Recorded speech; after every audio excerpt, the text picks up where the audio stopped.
घेतो. कापू का? कापून घेतो आता. काढीते ना. हे बघ.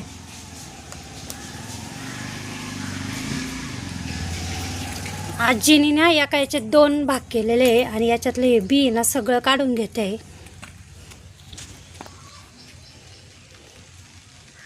आता कापून घेते. आता मीठ न हळद भरीते ना याच्यात कारल्यात.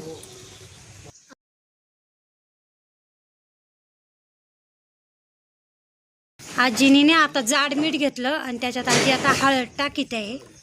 मीठ न हळद भरली.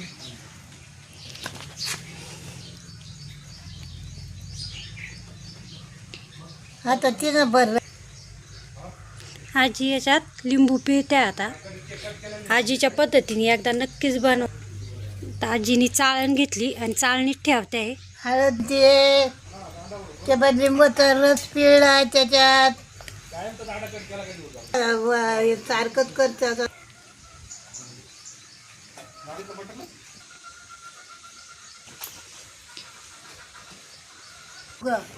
आता वापरा आठवते.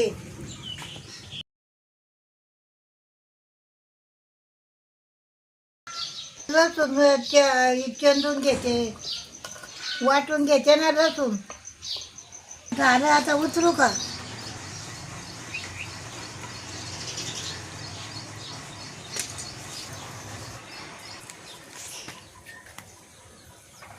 आता पाण्यानं धुवून काढे.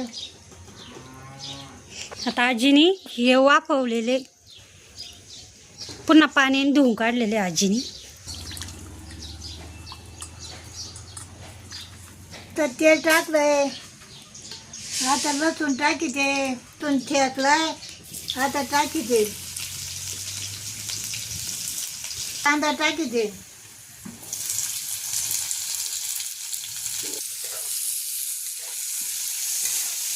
आता याला आरू घेते. आता परतून घेते ना कांदा. आजीने काय केलं, कांदा चांगला लाल होऊन दिला. त्याच्यामध्ये 2 चमचे लाल तिखट आणि एक आपला काळा मसाला असतो. आता इथं मी कांदा लसूण मसाला घेतलेला आहे. आजीने तो 2 चमचे टाकलेला आहे. तिखट अंदाजाने, तिखट कमी जास्त असं अंदाजाने टाकलेलं आहे आणि हळद टाकली. त्याची पावडर 1 चमचा टाकीते. आता खोबऱ्याचा कूट टाकलाय.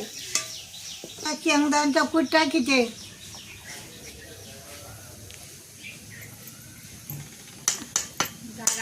थोडंसं मीठ टाकीते त्या कूटमध्ये. घेते याच्यात. आता आजीने हा केलेला जो मसाला आहे ना, तो आता एका भांड्यात काढून घेत आहे. आता मसाला भरून घेते. हा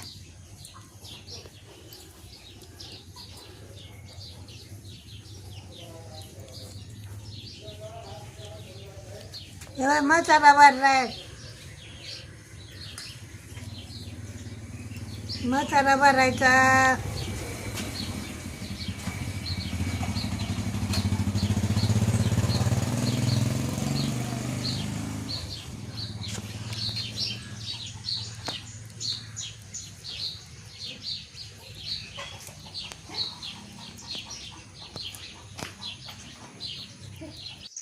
आता मसाला भरला. आता ते टाकीचे उदूक. हे बाई बघा.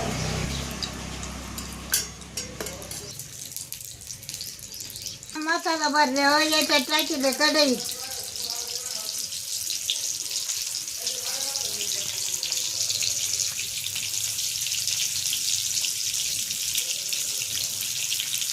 परतून घेते.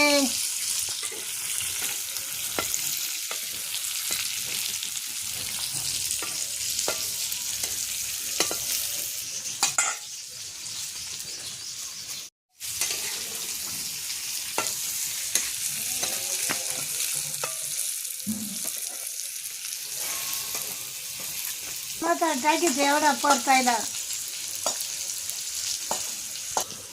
झालंय.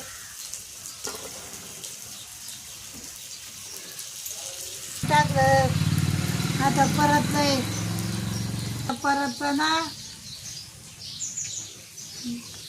नाही होत आता असं केलं का मग कडू नाही होत निंबाचा रस पिलाय बा आमच्या पद्धतीनं ना तुम्ही करून पहा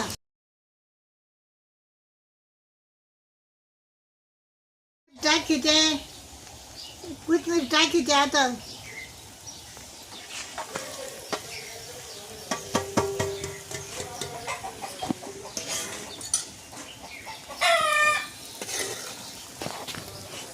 कोथिंबीर टाकली तीच काढून घेते